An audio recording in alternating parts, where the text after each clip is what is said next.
বন্ধুরা ওয়েলকাম। আমি এখন দাঁড়িয়ে আছি মইপিটের যে ঘাট, সুন্দরবনের সাউথ চব্বিশ পরগনার অন্তর্গত মইপিট।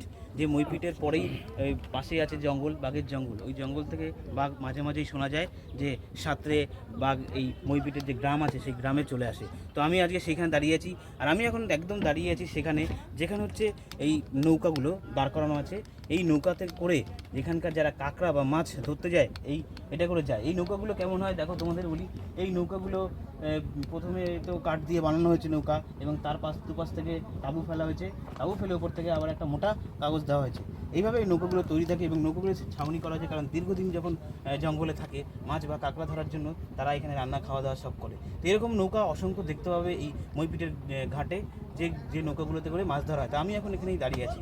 তো দেখো বন্ধুরা, কেমন লাগছে বলো। এই এই এই নৌকাগুলো এখন আছে কারণ এখন ভাটা আছে, এরপরে জোয়ার হবে, রাত্রে সবাইগুলো মাছ ধরতে চলে যাবে, এবং এইখান থেকে অজস্র যে সুন্দরবনের যে মাছ বা কাঁকড়া সেগুলো নিয়ে আসা হবে।